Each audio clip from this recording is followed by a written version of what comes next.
on Shahruk's suggestion, since we had a lot of things that have been discussed and asked. So we are changing a bit of the flow. So the theme is how to handle the questions on the spot. So as you see here, we have Pokon and Shahrukh sitting here. And it's a good training for us. Like our special guest, he will be asking or throwing some good questions to put us or put the members on the spot. So it's a very nice opportunity to handle the questions when you're on spot on or like an impromptu. So we kindly request to use this opportunity. And as Shahrukh said, it's not mandatory to be here, but please, please, please, please use this opportunity. Okay? And yeah, we could start. So I'm going to start with some questions about, leadership, since, co-president. So I want to ask, what technique, ever since you become president, what technique did you use to kind of enhance the environment of the club? What technique did you do that worked? And what technique did not? The one that did not work, yes. That is easy to come up with. Yes. What technique?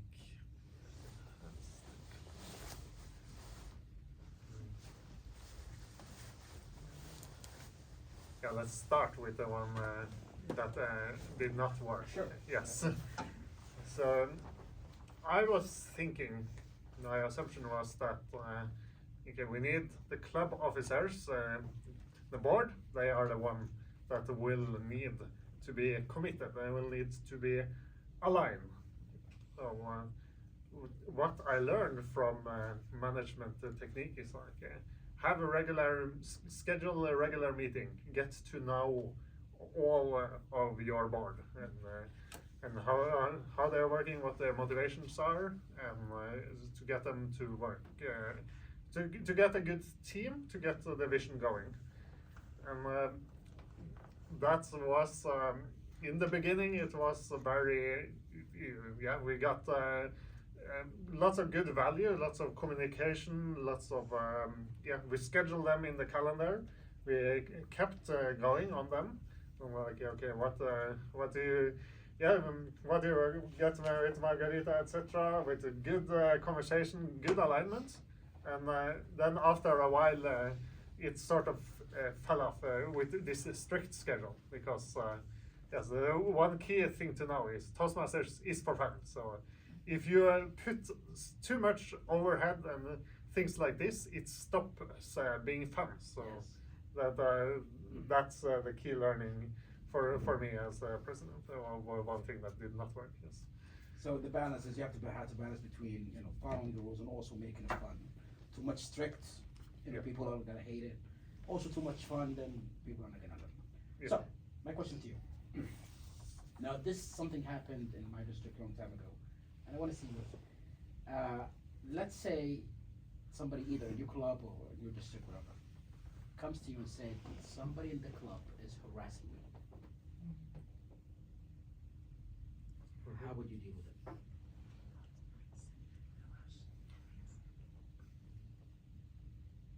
What I've learned in these kind of situations is that first thing is that you have to shut down assumptions.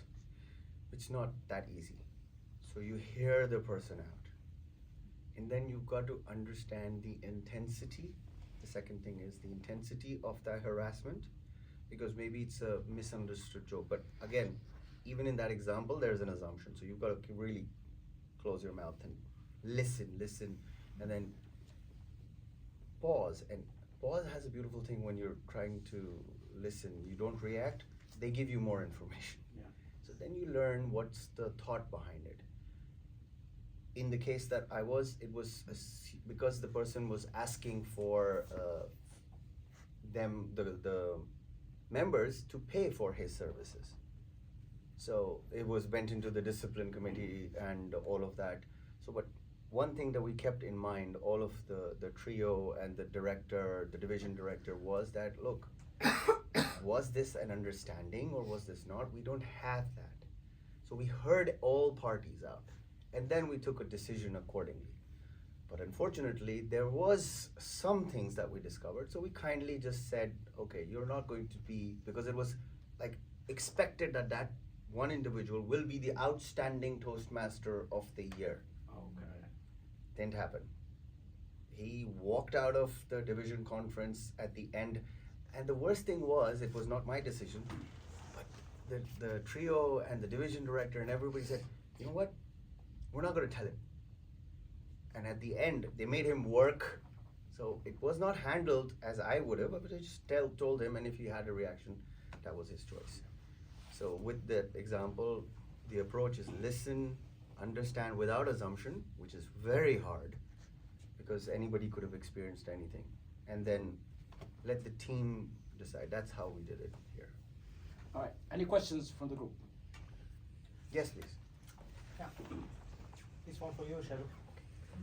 I've been on the board last year as a VPM membership, and sometimes when you are on the board, you can be really creative. I got many creative ideas, and whenever I suggest them, I say, "Oh, it's a good idea." But when it comes to the board, I'm the only one that raised my hand. And I know, Sharif, you are very good in convincing people. So, what are the techniques you use to convince the board members to accept your ideas? Oh, I will be under the microscope. So I want to answer the question first. Ma'am. I thought it's Okay. You want to answer? No, then he's paying me the money. He's giving me the energy to answer. The most important about convincing people is actually doing it yourself first. So, for instance, as VP membership, if you have an idea in the role that you have, try it out. So I'm going to give you one thing. As soon as you're part of any board, strategically, anyway, I know we have a lot of associations. You are in the Algerian association as well. So you got to figure out who is going to be the person who likes innovation. For my case, I had Juan. For my case, I have Juan and Håkon. So if I run by an idea and they like it, they'll say yes. But always you need the third person, like Margarita, who says, why not? And you need that energy. You need that backup energy, like a American football player. Anybody know who's in that room? So you need to, yes, we want Qahtani. So you've got to run that. But your idea has to be solid, and you have to have the backup. You have to have the yes from Mr. Qahtani, you know? Otherwise it's just in the air. And what I've noticed here in Oslo is that it's a trust-based economy, so people will believe you. But if you can back it up with, hey, he said yes, and it's a written evidence. It's not that I called Mohammed Qahtani and he said yes, and it doesn't like storytelling doesn't. So if you have evidence, they go yes, yes, yes. For VP membership, because I was 3 months, I used to stand at the door and then ask people, and then a lot of experimentation, right? So next question for Håkon. Good question for me. So, Yes. yes, Said.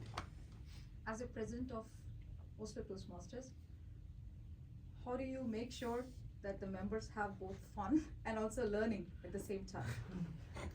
Yes, that is quite a question. Yes, it was mentioned earlier. Yes, the Toastmasters is for fun.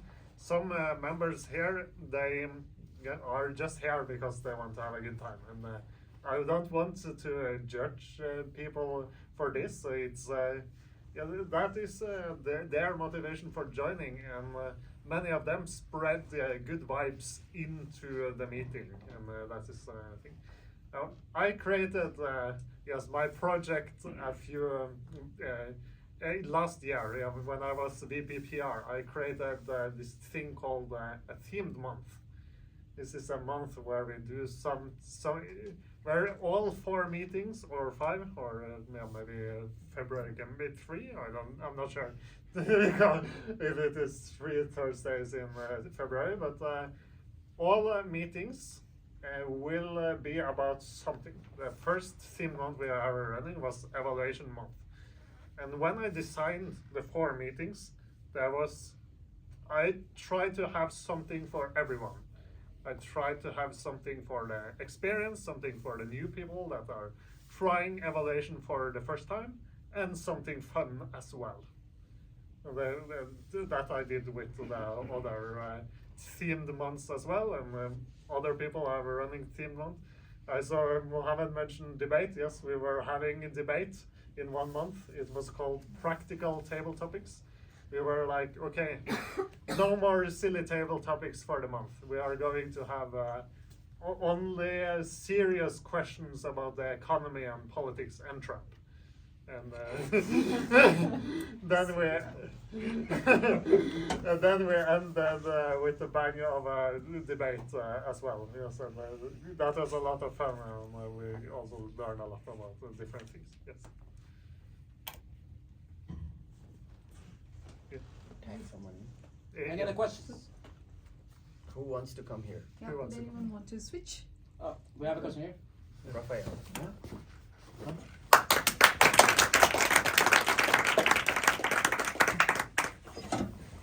So you are, which role is he in? Member. Oh, you're a member, okay. How long have you been a member? 1 year and 4 months. 1 year, all right.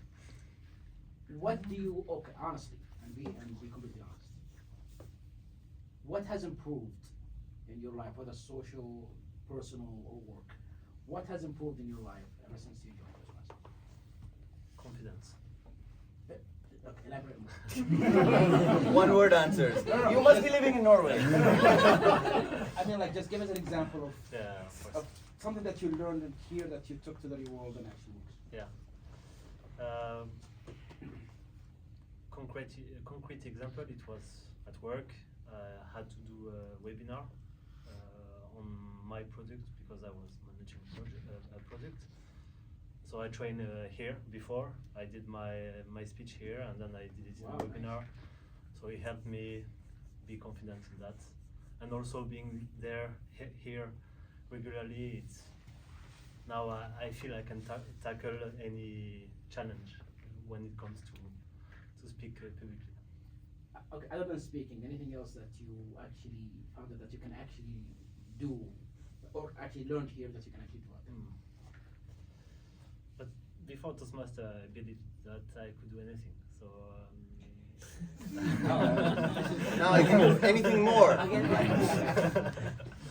But more now for me it's about speaking, trying things, be able to say, to express me more because I'm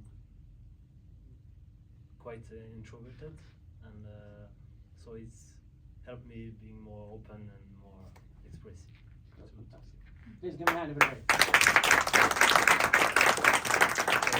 Next one, okay. I have More more questions? questions. Yes. Oh, question here, please. Yes, Raphael. So I know. Yes, you revealed. It's okay that I ask this. Like, how is your job search going, and what is your tips for when you need to search for a new job? So for now it's quite unsuccessful. So I don't have. I can give you tips, but I don't know if you want to follow them. But I feel that the most easiest way to get a job in Norway is to know people, and so the best tip I could give is to talk to people and get to know them, and just try to be genuine about the interest to them, and then they will see your qualities and maybe you will find a fit within the company. Good luck. Good luck. Let's give me a hand.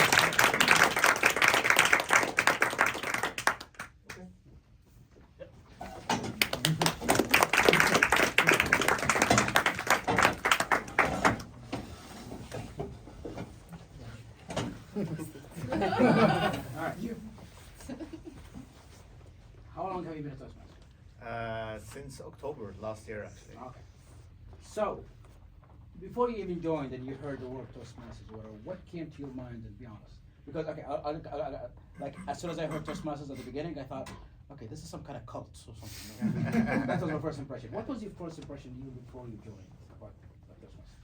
Yeah, so, to me, Toastmaster is someone who stands up in a wedding, like, having a toast Yeah. and like guiding all the speeches and everything, and it was like, that's maybe not for me because I'm not.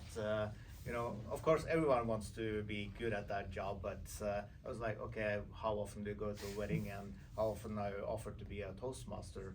But it was actually, in my job, I have to communicate a lot to big communities and diverse communities, and it's very important to be very clear when you communicate what you want to say, and that people understand and don't fall asleep when you talk. So I discussed with my manager, we have this yearly discussion about how to develop yourself, and he said that, well, you should focus on your communication skills, so have you thought about your local Toastmasters club? And then I was like, are you sure? Like, is this really good? And he said, you should try it out. And I searched web and I found this club. I came here as a guest, and that's a very good opportunity to come and learn and see what it's about. I think I asked 5 people questions like, this is what I want to improve my communication, and is this the place to be? Everyone was like, yeah, you come to the right place. And I think I become a member like a few weeks after that. So. Yeah. Any other question, guys? Questions? All right, let's give him a hand again.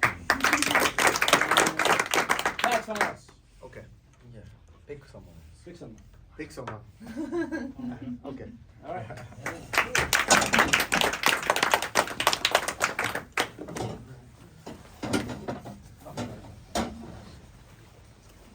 Now we're gonna go a bit dark now. What is the worst experience that happened to you on stage? The worst And experience. how did you overcome it? Mm-hmm. Oh, you know something. Oh, this is interesting. Please. No, not about him. I'm imagining mine. The worst experience I've ever had on stage, I was actually 14 at the time, and it was we have houses at school. You get separated into houses. It generates a bit of bond, a bit of camaraderie, and gives opportunity for competition. And this particular event was the initiation, and we all had to sing.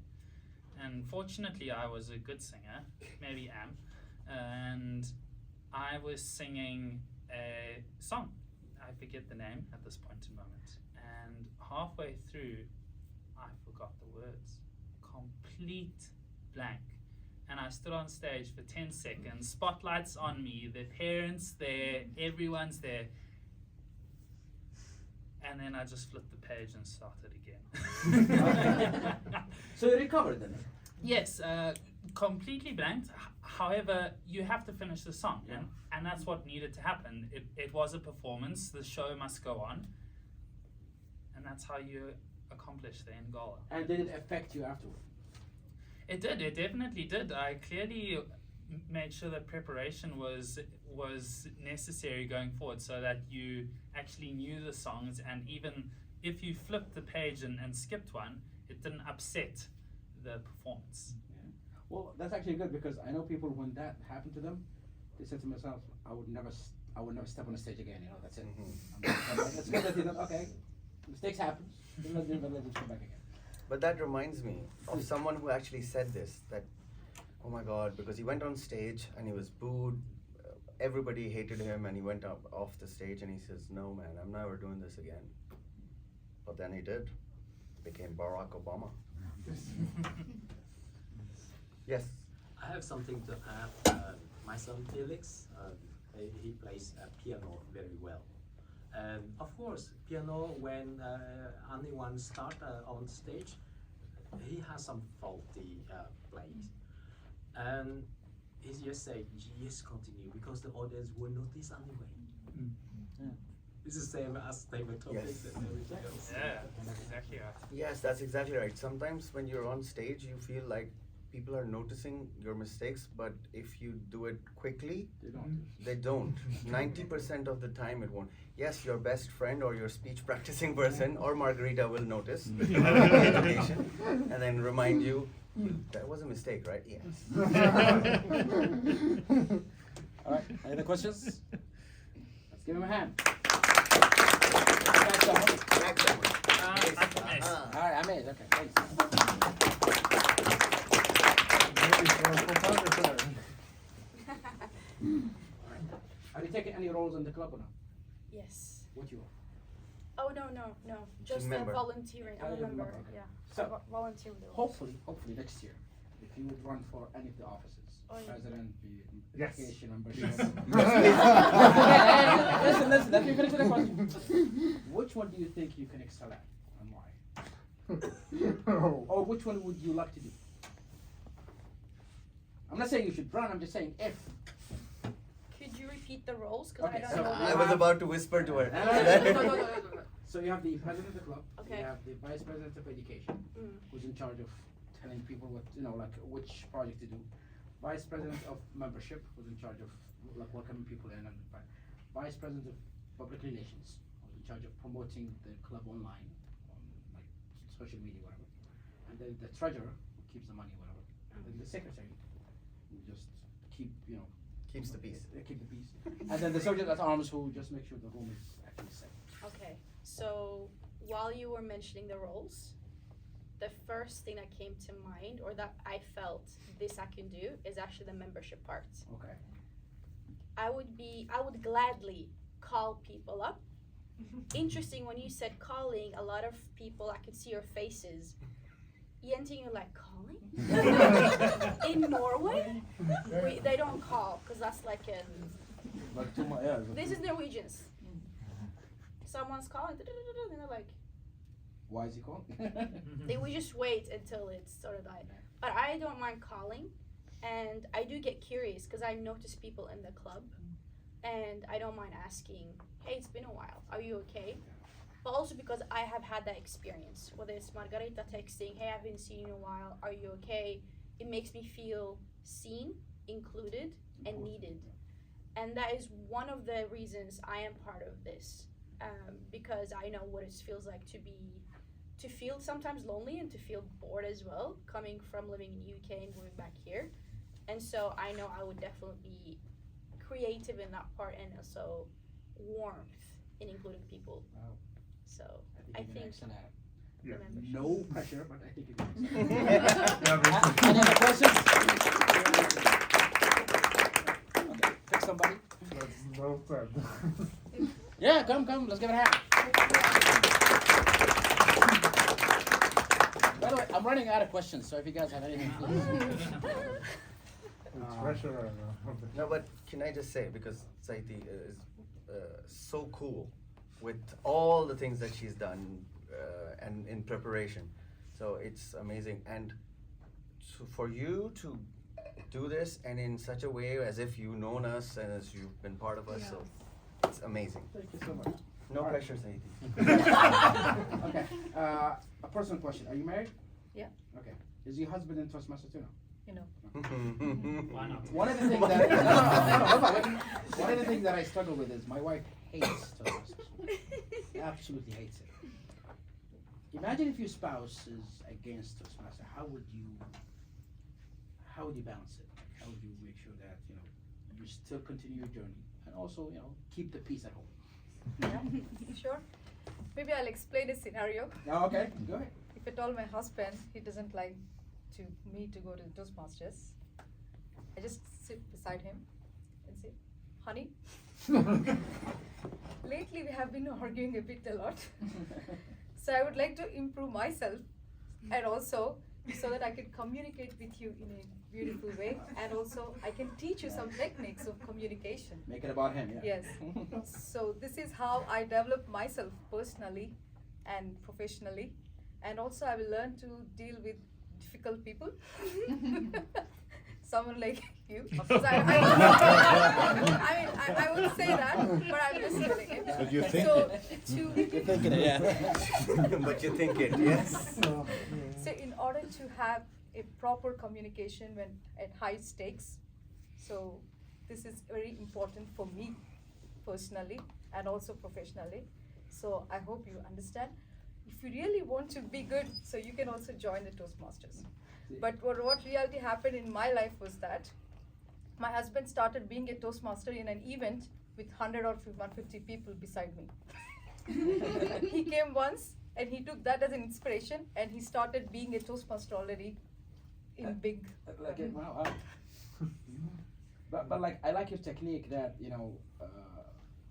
like arguments between friends or spouses or whatever. When you make it about him, he would never say no. Like if he said, "No, I'm trying to build myself," see, it's always about you. But you said, "No, I'm trying to improve for you.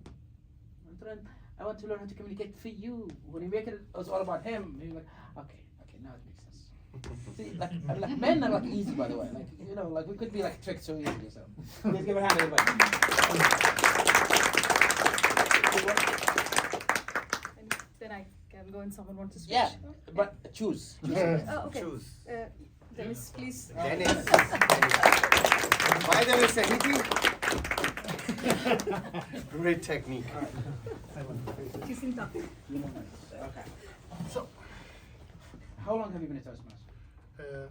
4 or 5 weeks. 5 weeks. 5 weeks. Alright. And just got the ribbon. Yes, today. Okay. Oh, yeah. With all honesty. Yeah. With all honesty, and again, no hard feelings. No What is one thing that you don't like about Toastmasters, or you wish it could be improved, changed?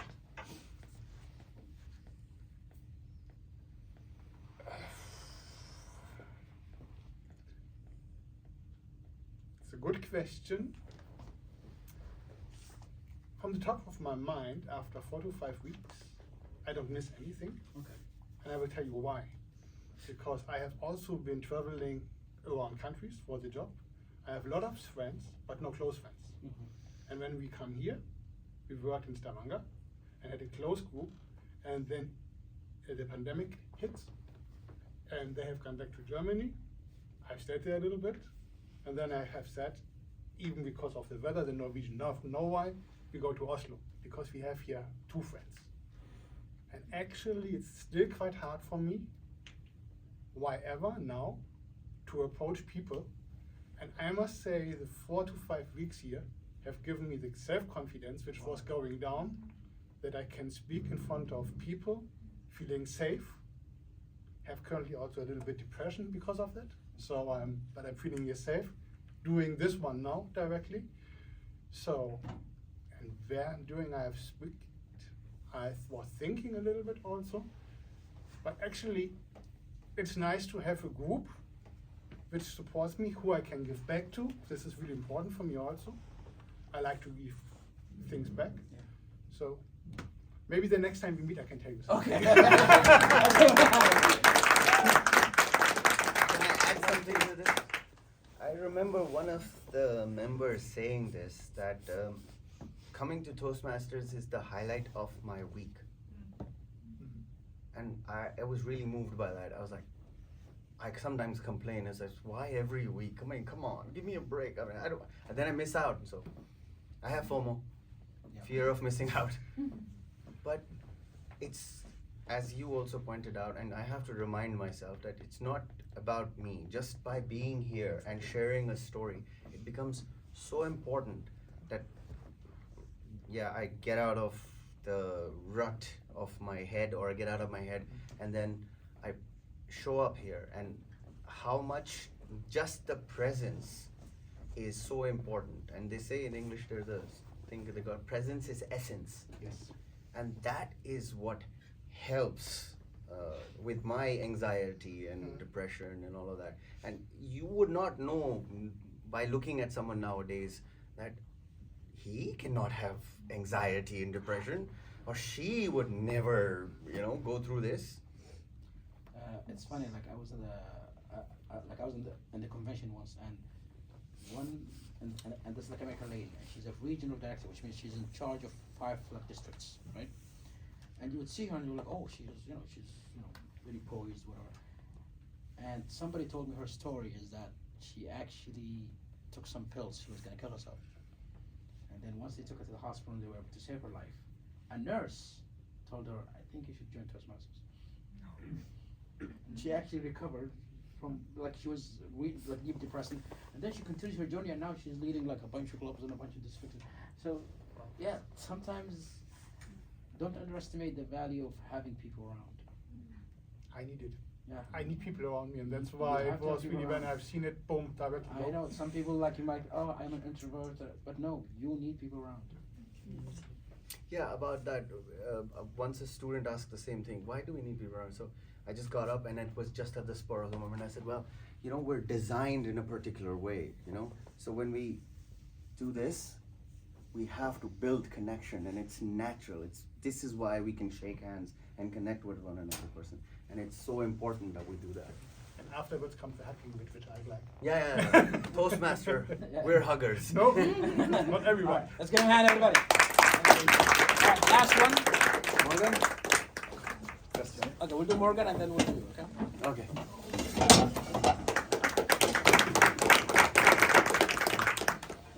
Alright, what is your ultimate goal from Toastmasters? Like if you get it, like okay, that's it, that's all I want. What is your ultimate goal in Toastmasters?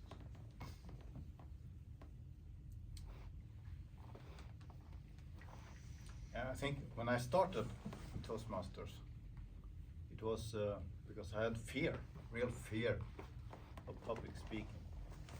And also, I had a story that I shared with Amir, who is from my former company. Also, when I was doing a failure investigation, a ship in China, my competitor was in London for Lloyd's TID, and he was so much better speaking his native tongue. I had the better solution, and I couldn't give it to the Chinese customer. So that was, we can say, why I wanted to improve my speaking skills, because before I thought I'm just a domain expert and I just need to get better as an expert. But I think also then I realized slowly that you need to give it. Then I thought to the shipyard or the customer. And then also it's been to my colleagues, and now at work I'm in a leadership position. Then I want to give it to my team, because now I'm not young anymore. And then at the best I want to build a big team, and I want it to be the best in the world. And then I need to be able to give the knowledge I built for 25 years to them.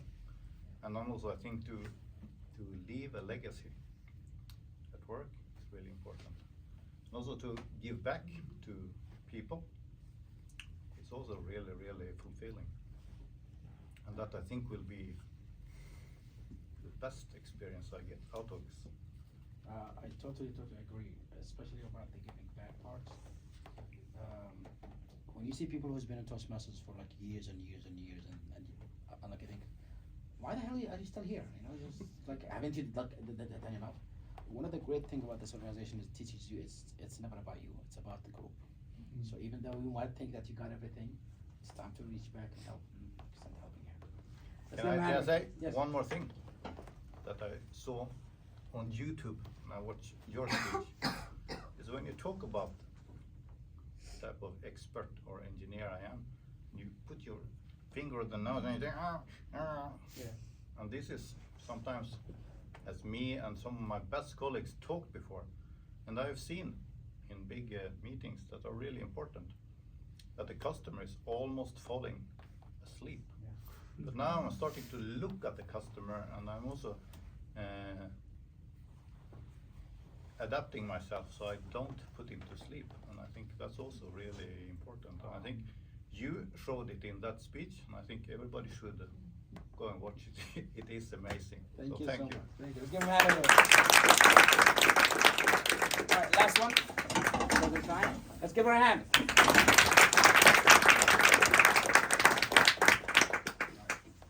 It's like an interview. How long have you been in this club? I think it has been 5 or 6 months. Oh, 5 or 6 months. All right. Who is your favorite person in the club and why? No, wait. Who is your favorite club member and why? Actually, It's okay. No, No. I really. No. The reason why I'm asking that question because when she says why, that's the quality I want you to just focus on. The thing that actually came out that makes you think this person is great. So who is and why? Or if you don't want to tell the name, don't tell the name. Just tell us why this person is your favorite person. Yeah. Okay then. But I really need to mention that everybody has really quality. value from our conversations, special conversations, and I really feel like supported with each person, and then I can really see and feel that support from everybody. But if I need to mention somebody, but it is just not just the timing, but when I think maybe it was maybe the first meeting after a while that I came here. We had this conversation with one of my friends here, and I think the sincerity in that speech,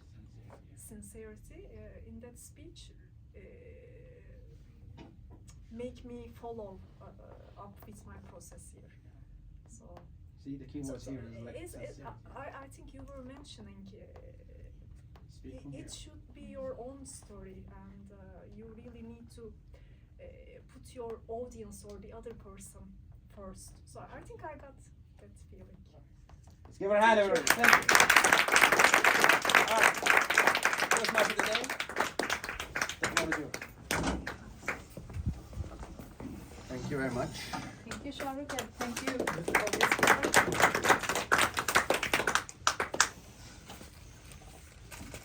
So I think if that is okay, we can spend 5 to 10 minutes on the QA, if that is okay. I don't think we have any more Anyone needs questions. to go, they can go. I'm just asking, that's why I want to get your input.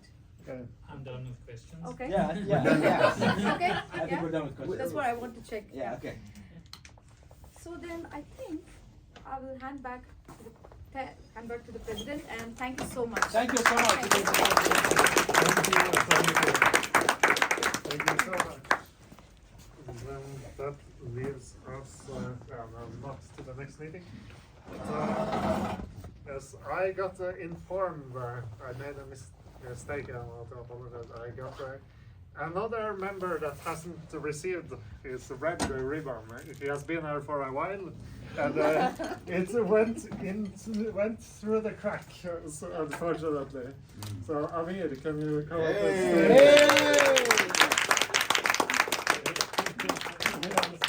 Picture. Yes. Welcome, Amir. Thank you. All right. Nice. Yes.